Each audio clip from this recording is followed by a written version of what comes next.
There is a type of loneliness that only those who have lost the love of a lifetime can understand. That empty chair at the coffee table.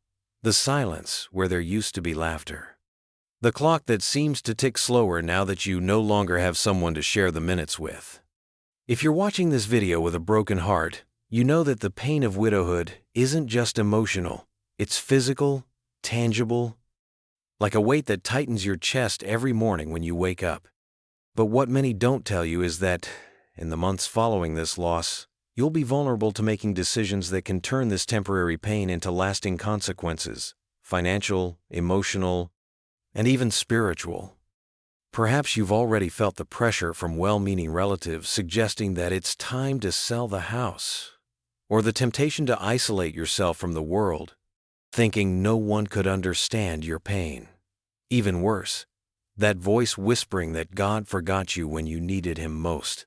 The truth is that grief is sacred ground, where every step must be taken with care, because it's precisely when we're most fragile that the world, and even our own mind, can lead us to hasty choices. In the next few minutes, I'll reveal the 5 most common mistakes widows and widowers make, not out of weakness, but because no one warned them about these traps. And here's the hope. Even in your pain, there is ancient wisdom available to you. The same wisdom that sustained Job in his loss, that comforted Naomi in her grief, and that can now guide you through this valley of tears. Because one thing I promise you, your story isn't over yet. And every decision you make now will determine whether the next chapters are marked by peace or by unnecessary regrets. Are you ready to discover how to protect your heart, your faith, and your future in this delicate moment? Imagine waking up on an ordinary morning, but your heart knows nothing will ever be ordinary again. The bills arrive, the paperwork piles up, and well-meaning people start telling you what you should do with your money. It's exactly at this moment that many make the first and costliest mistake, deciding too quickly about finances that took a lifetime to build. Have you heard of widows who sold their dream home in 3 months only to bitterly regret it later? Or those who signed papers without understanding and lost part of their pension? These aren't made-up stories. They're real pains that could have been avoided. The Bible, in Proverbs, speaks about the value of prudence. But what does that mean in practice when grief clouds our judgment? It means taking a deep breath before any signature. It means remembering that your spouse worked hard to leave everything in order and deserves for you to make every decision with the same wisdom he or she would have had. An honest financial advisor, not those who appear out of nowhere offering opportunities, may be the angel God places in your path at this time. But beware. Even well-meaning family members, without malice, may suggest changes that aren't right for you. There's a reason many advise waiting at least a year before major financial moves. It's the time when the fog of grief begins to lift. And if the pressure is too much, remember, saying, "I'll think about it," isn't weakness. It's strength under divine control. Your financial future is part of your love's legacy. Treat it with the same reverence you would a precious letter left behind by the one who's gone. There's an almost physical instinct after losing the one we love to close the doors, turn off the phone, bury yourself within 4 walls where every object screams longing. Have you found yourself avoiding visits, making excuses not to go to Mass or church, canceling Sunday lunch with the kids? This impulse is understandable. Faith teaches us that even Jesus sought solitude in moments of pain. But when isolation becomes a habit, it stops protecting and starts hurting. Something cruel happens. The more we withdraw, the more sadness grows like weeds in an abandoned garden. And here's the truth few speak. Prolonged loneliness isn't just sadness. It's dangerous. Doctors warn that it can weaken the body, worsen high blood pressure, even accelerate memory loss. But how do you escape this labyrinth when even getting out of bed feels like an impossible mission? Start with the smallest step, a cup of coffee on the porch while praying for the new day, a good morning to the neighbor, 5 minutes on the park bench, feeling the sun God still allows to shine. These threads of connection are like the loaves Jesus multiplied, small at first, but capable of sustaining you until you find strength for more. And when guilt creeps in, remember, caring for your soul isn't betraying the memory of the one you loved. It's honoring the gift of life still given to you. Your grandchildren need your hugs. Your church needs your silent testimony of resilience. And you need to remember that you still belong to this invisible web of love that not even death can fully sever. In the quiet of the empty house, a forgotten glass of milk on the table, a pill that wasn't taken, the rocking chair where you always prayed, now covered in dust. There's a lying voice that whispers in the ear of those who've lost the love of their life. Why take care of myself if nothing matters anymore? This is perhaps the most treacherous trap of all. Believing that neglecting your own health is a form of loyalty to the spouse who's gone. Let's speak the truth. Your late husband or wife spent years caring for your well-being. Do we honor that love when we skip doctor's appointments, swap nutritious meals for whatever kills the hunger, or abandon the small daily steps that kept pain at bay? The Word reminds us that our body is a temple, not by divine demand, but because God knows soul and health are intertwined like the strands of a basket. Maybe your miracle today is as simple as scheduling that postponed appointment, letting your daughter make your favorite meal, or accepting that going to bed early isn't weakness, it's wisdom. And when guilt comes, turn it into prayer. My love, today I took care of our home, my body, the way you would if you were here.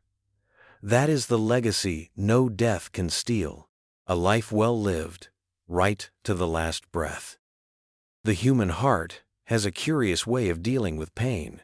Sometimes it tries to fill the void with whatever is closest.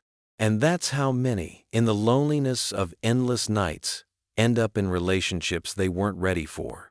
This isn't about right or wrong, but about time and healing.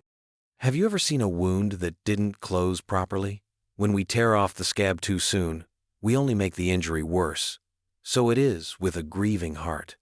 The pressure may come from all sides, from children who want to see you happy, from well-meaning friends insisting on introducing you to someone, or even from that inner voice whispering, "You weren't made to be alone." But here's the truth no one tells you.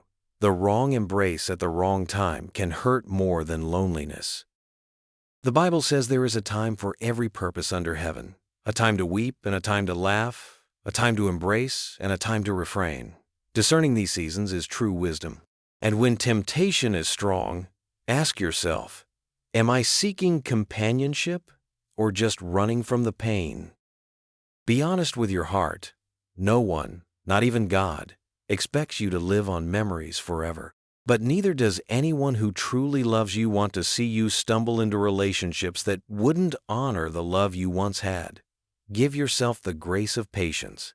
Like a vine that needs seasons to bear good fruit, your heart, too, needs its own time. The shirt still hanging on the hook, the glasses left on the nightstand, the Bible marked with their notes. How do you decide what to keep when every object feels like a piece of the one you loved?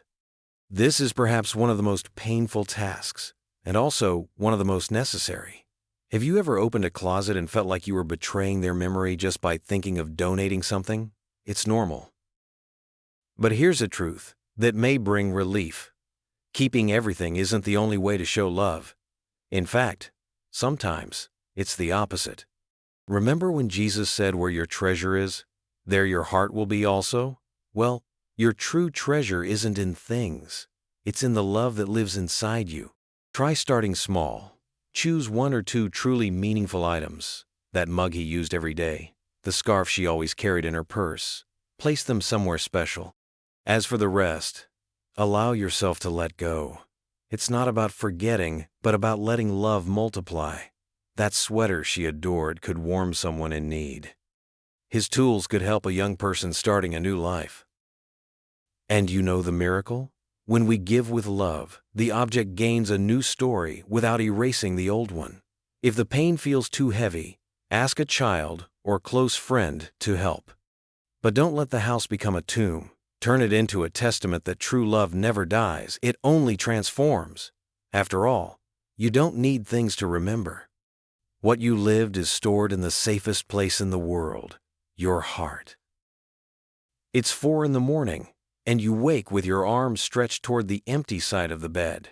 The alarm rings at 7, but there's no one to make coffee anymore. At 3 p.m, you almost pick up the phone to share that piece of news. Until you remember. Grief doesn't respect the clock. It arrives unannounced, like an unwelcome neighbor who doesn't know when to leave. But here's the secret the years teach. This sharp pain isn't your enemy. It's just love, taking a new shape. Try this. When the wave of longing comes, don't sweep it under the rug. Give it space. Play that song he loved. Flip through her photo album. Talk to God about how much you miss them. And then, this is important, take a deep breath and take the next step of the day. Not to forget, but because life still pulses within you.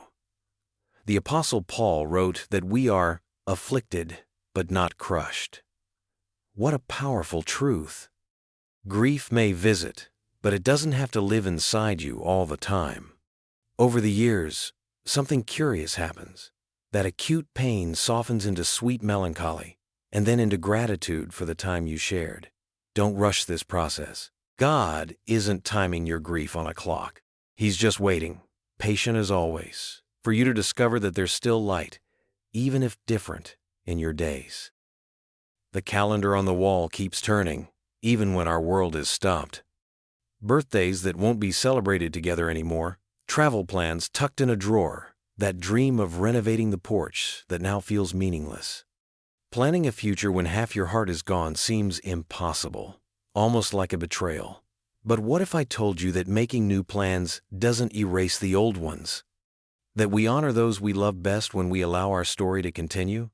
Have you ever thought that your spouse, who knew your soul like no one else, would never want to see your life frozen in time? The Bible tells how Abraham, even in old age, moved forward after losing Sarah, not to replace her, but because he understood that God's purpose didn't end with her departure. Start small. Maybe replant that rose bush she loved, or organize his books on a special shelf. Then, little by little, dare to look ahead. Maybe it's time to visit that grandchild who lives far away, to sign up for the church's crafting group, to write down your memories for the great-grandchildren who will one day want to know your story. None of these steps erase the love you lived. They're just new pages written with the same ink that always colored your life. God, the author of time, didn't end your story at the chapter of loss. He still has paths of peace to show you, if you have the courage to turn the page. Your end can still be full of meaning, different, yes, but still beautiful in its own way. At the end of this journey of words, I want you to hold on to one truth like a love letter tucked in your pocket. Your love story hasn't ended. It's transformed. What you shared with your spouse isn't just etched in memory. It's written in eternity. And as long as your heart still beats here on earth, God still has good purposes for your days. You may not see it yet, but small, everyday miracles will still happen. A grandchild's laughter that feels like balm, a neighbor who shows up at just the right time, that Bible verse that leaps off the page as if written just for you today.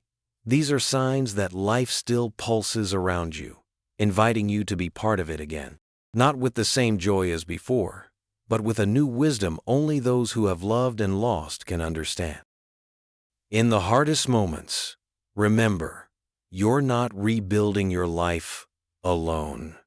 The one who raised Lazarus still works daily resurrections, in smiles that reawaken, in purposes rediscovered, in courage that blooms when least expected, and when the night feels too dark, repeat it like a sacred mantra.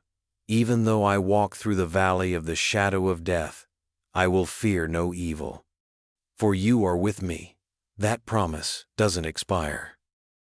Now I ask you, what will your next small step be? Maybe changing that old curtain in the bedroom, visiting the cemetery on a sunny day, Writing a letter to the one who's gone, telling them how your heart feels today. It doesn't matter how small the gesture. What matters is that it's yours, because this is still your story to live. And every new dawn is a blank page waiting for your courage to be written. If this video touched your heart, click like and subscribe to the channel so others walking through grief can find these words too. God placed this message in your path today for a reason. Who knows how many hearts still need warming with truths only those who've lived deeply can teach. In the comments, share which part spoke to you most. Your voice matters, to us, and to other brothers and sisters learning, like you, to live one day at a time in God's grace. Until next time, and God bless you.